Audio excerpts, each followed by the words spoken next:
This is called Scooby Doo: The Night of 100 Frights. Now this is on PS2, GameCube, and I'm unsure if it's on Xbox. There is a possibility, but I've streamed this for about 2.5 hours, and it was quite enjoyable. I must say, I wasn't expecting a lot. This came in that job lot of games I got earlier in the year, and I got rid of quite a lot because a lot of it was just stuff I wasn't interested in, sports titles, that kind of crap, or some stuff was just destroyed in terms of the conditions of the discs. But this was one that was very, very, very, very interesting. I mean, it's incredibly faithful to the license. Hence the reason I've actually cut out the intro song, because it is essentially based on the TV show. And I mean, it's a basic platform, but it's not a difficult game, but it's got some challenging points in it for sure. And this has also got the I think, from my understanding, this is very much the original cast from the 70s and 80s, or it could be even before then, but this is the most voices that I'm the most familiar with. And no, this doesn't have Scrappy Doo, thank God. But you love to hate. But yeah, I had quite a lot of fun with this. I streamed this on Twitch for about 2 hours, and I had to do some little changes. I used my Elgato device with the OBS to adjust the screen size, because obviously it's a 4:3 aspect ratio, and so I just fed it straight into my Elgato 4K 60 capture device. But it's come out quite nicely, considering there's so many different devices on the market now. But I had quite a lot of fun with this. I wasn't expecting a lot, as I said. It's a very much a kind of, what's the word I'm looking for? Resident Evil, a backtracking game where you have to backtrack. Now, that's not everyone's cup of tea, but you basically you have to pick up certain items so you can jump to higher obstacles, and it was not a difficult time, but there were some challenging bits, and it's quite a reasonably long game. I haven't finished it. As I said, I did about 2.5 hours. No, sorry, 2 hours 12 minutes streaming this on Twitch. Just gameplay, no audio, no commentary or anything. But in that time, I mean, there was quite a lot of the obstacles were they were reasonably challenging. The things you had to do, you essentially have to pick up. For instance, you need to be able to jump a certain height to collect a key. So you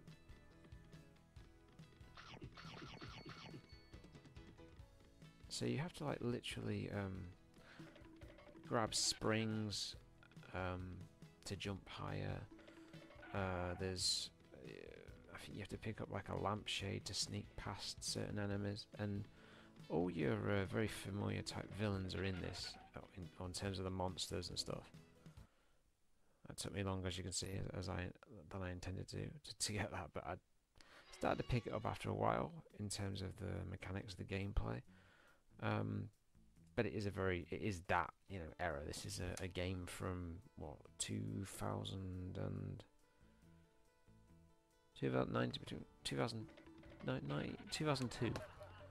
and obviously gaming transitioned quite a lot at that point. But there's been some interesting bits with this game. There's different monsters. I haven't faced any bosses per se. You have to deal with certain characters from the show, but in order to do that, you need certain items to actually contend with them. There's a point later on where I may even leave the footage up, or some of it, where you're riding on Shaggy's, like on a garden mower, and it's an obstacle type course. And you've got to collect the Scooby snacks and the coins. You need the coins basically. It is a collectathon, so it's kind of like your Mario 64, Sonic in terms of collecting stuff. The gold coins essentially give you access to newer areas the more of them you collect, and the Scooby sacks tend to keep your health full. You can only take so many hits. It is that type of thing where it puts you right back to the beginning of the level when you want to go further on in the game. But as I said, like from what I've played of it, there's different areas to a couple of glitches.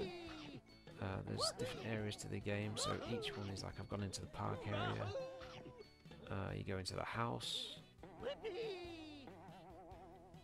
As you can see, there's the actual original voices. You go to the, I think this is the graveyard section. Oh no, I'm sorry, the dock. There is a graveyard, I believe. And there's, and as you can see, you've got the original music there as well. So hopefully this isn't going to get copyrighted, but we'll see.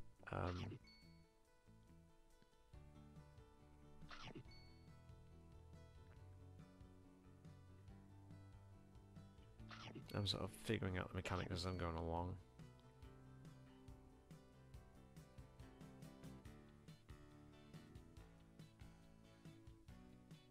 I was a big fan of Scooby Doo, particularly the ones. Well, they were aired in the 90s. I think they were way before the 90s. I think you're probably talking 70s and 80s. I haven't really watched any of the modern Scooby Doo. The last time I watched Scooby Doo was probably the old cartoon. They have a bit of a fun place, I suppose, for the two movies that came out in the was it 2002 and 2004, I believe it was. They were quite fun, but it's not something I don't tend to seek out Scooby Doo content. The only other game I've ever played in this series is there was one on the PS1 called Scooby Doo and was it Cyber Chase? I remember it being quite a weird game from what I remember of it.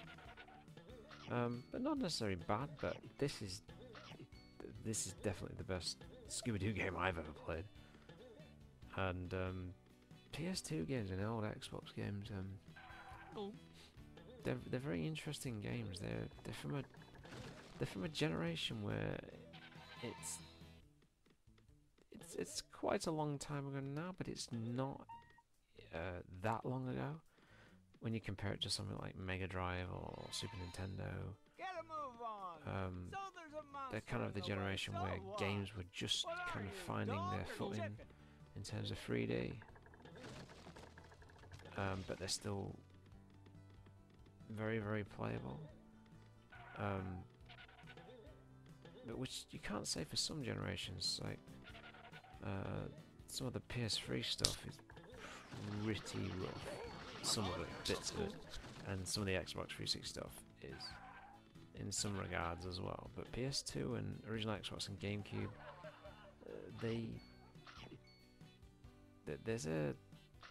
they're not perfect, but there's a certain perfection there. They've got the 3D down, but there's just certain janky elements that don't quite work.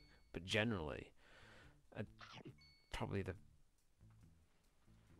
in my opinion, it's probably the best generation of gaming in the grand scheme of things. But again, I was a teenager when this stuff was out, or when this stuff was coming out, so see.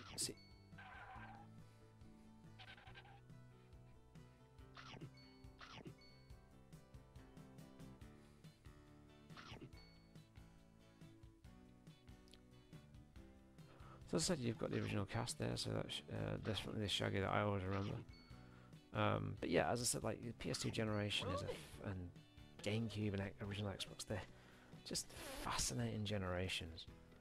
As much as I adore like the Mega Drive generation and stuff, this really was the generation where story games became very, very much. There was such a vast library of different stuff. how prevalent it was. What do you want from me? I'm a People grown. do give the PS1 free N64, and the system I've yet played very little of to this day, which I'd love to one day, is Sega Saturn. In terms of, they say the 3D is pretty naff on them now. Now, yeah, some of it is, but again, I've got a soft spot in my place for that again because I was a teenager when that stuff came out. But PS2, Xbox, and GameCube really are the generations that sort of, you know, they gaming gaming is very mainstream now, but I would say that was probably the generation where gaming started to kind of grow up and become way more mainstream. When you look at, you know, your GTA's, your Metal Gear Solids, Resident Evils, your different FIFAs, Madden, sports games, etc. Tony Hawk, skateboarding, for instance, stuff like that. And obviously anime, you know, Dragon Ball and other types of stuff, franchises. It's a generation where it was really very much perfected. Now this game isn't. I said before, this game's not hard, but yeah, I've died a few times on it, so I would probably recommend this game for kids. Definitely, there's not a lot in it that's generally that scary.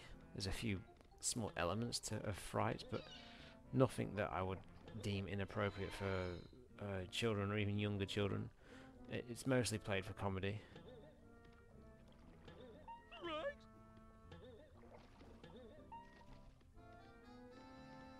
But I would definitely, I'd have no problem recommending this to children, probably 7 or 8 or upwards. In terms of, there's nothing in this that I would define as inappropriate for children. And I imagine it's dirt cheap. I mean, this has got a game sticker on it for £4 or £4.99 each. This is, so the engine's Renderware. Heavy Iron Studios. No idea who that is exactly. Obviously Warner Brothers, and it's I presume the developer is THQ, who are, well, that THQ is now defunct, which is kind of sad. But as I said, I had some considerable fun with this.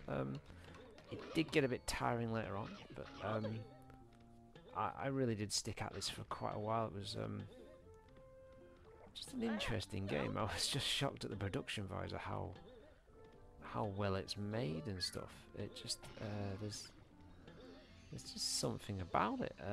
It's very, very creative. As it is a collectible, and as you can see now, I've just picked up the springs. Yes, I'm also saving it at every point, because obviously these old games run on memory cards and stuff. Or I'm trying to. I think I actually missed the... yeah, I am. I've actually missed the icon. I'm trying to go back to it and hit it right.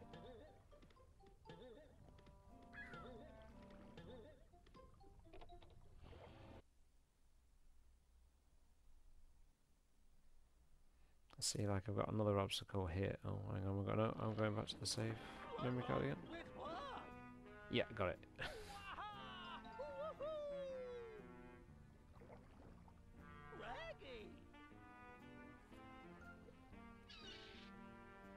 Hey, Scoob, am I happy to see you?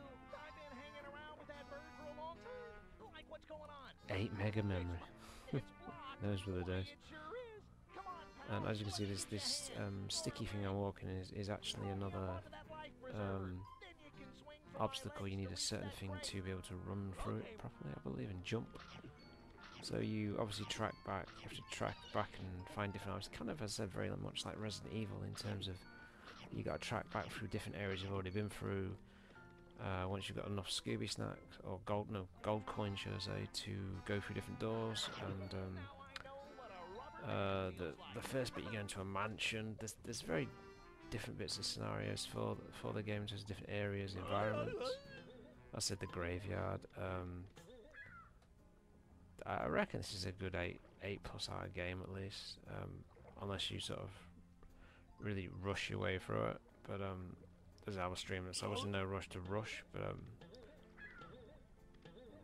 But it is sort of, I think the other Mystery Inc. gang have kind of gone missing, and you've got to essentially find them. But the intro for the game is very much like the TV show. It's very, very faithful.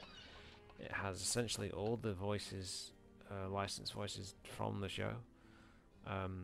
You've got kind of like a Crash Bandicoot warp system, as you might have already seen in the video, where you can go back to different areas of the game and stuff.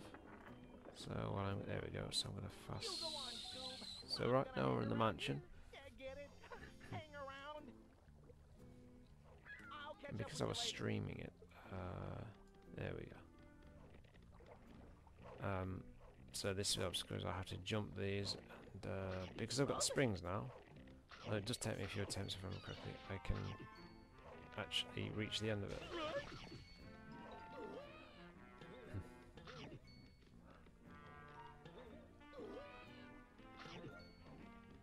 Not sure what Scoob's doing. It's kind of weird. As I had to adjust the screen because it's obviously a 4:3 aspect ratio. I like the effects, like with the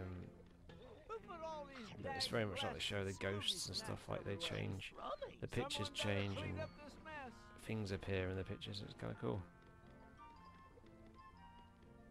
That's annoying though.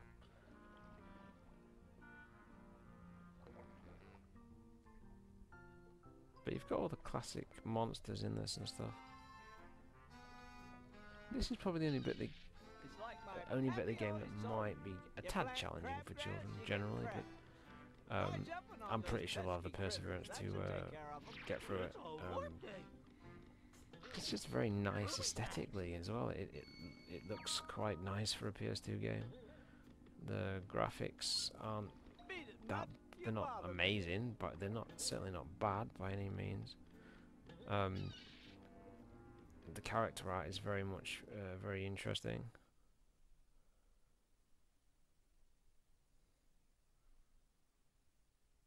I'm actually trying to figure out what I'm actually trying to do here. There we got it.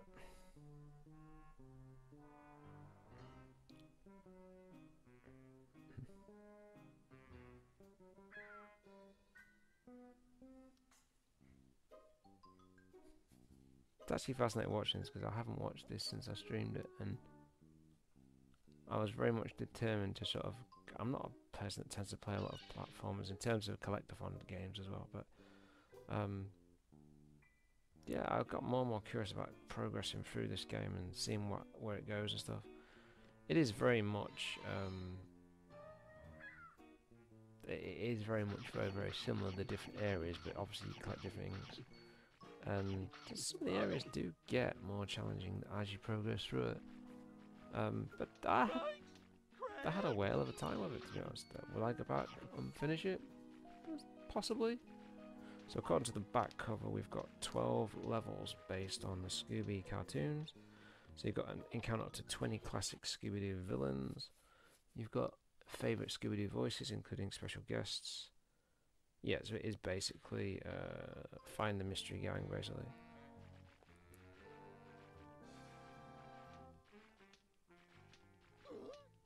$360 kilobytes on the memory as well. Come with a software manual as well, which I'll probably do a little intro video just showing it off and stuff.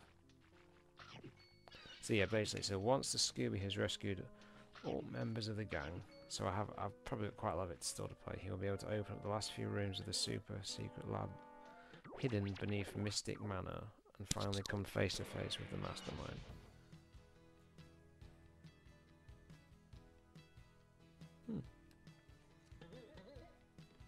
Oh, so here's the level. So you've got Mystic Manor. You've got Smuggler's Cove. And you've got Haunted Grounds. Love looking through these old manuals. There's so much to it, but I will show this probably at the beginning of the video, just so people can at least see how colourful this manual is compared to some of the later ones where they tended just to go like a black and white type thing. But no, I would. So basically, this is the story. So Scooby has arrived at Mystic Manor with Shaggy, Daphne, Velma, and Fred. And suddenly, where do they all go? Could they be kidnapped by evil masterminds? Now Scooby's got to find his missing friends and solve the mystery on his own. Zoids. You've got to help Scooby search inside the manor, outside in the grounds, and in the fishing village. Of course, you'll run into lots of obstacles, and a lot more than one scary monster along the way. Luckily, you also find items that can help you outsmart the villains with a good supply of Scooby snacks. And a little courage, you'll be able to help Scooby find and free his friends. If you're very clever, you might even learn about the sinister plot and come up with a plan to lead the mysterious mastermind into a trap. Go get him, Scoob. So, yeah. Very, very nice. So, in the power-ups, so you've got springs, you've got bunny slippers, you've got a football helmet, you've got soap, bubblegum, and a plunger. And you've got walking boots, so Scoob can walk on those sticky surfaces. Oh, and there's black knight armor as well, so you can disguise yourself to fool enemies. Umbrella, so you can float above enemies and distract them. A shovel, a lightning bolt. Always energized, and monster tokens, that's one I picked up earlier on. And obviously there's keys to open the doors. There's a magnifying glass as well. Oh, it gives you a hint. So there's a lot to it. If you come across this game and it's cheap, I'd say it's a definite recommendation. Anyone that's a big Scooby Doo fan and anyone that likes this type of franchise, I think you can have quite a lot of fun with this.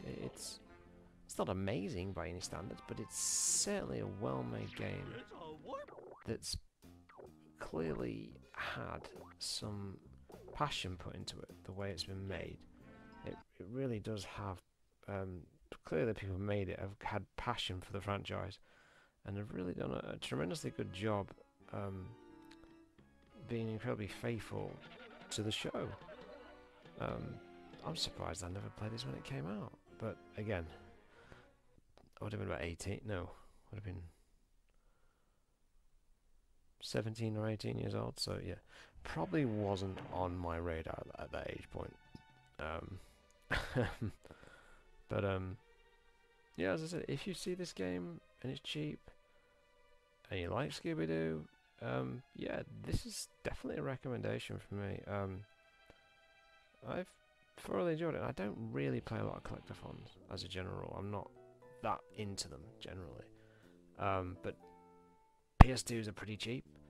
I've got one little modification I've got to do on my PS2 other than putting freeing whip boot on there at some point, and I need to open the system up and replace the clock battery because the battery is dead at this point, so it doesn't hold the time. So I've got to change that over at some point. But yeah, this is a high recommendation for me. Scooby Doo, Night of the 100 Frights.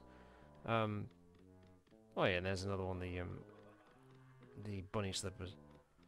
And I think I got as far as I found the football helmet, which was at the top of a mountain if I remember correctly. But yeah, this is well worth your time. Let me know in the comments if you ever played it on any platform, because I believe it's on GameCube.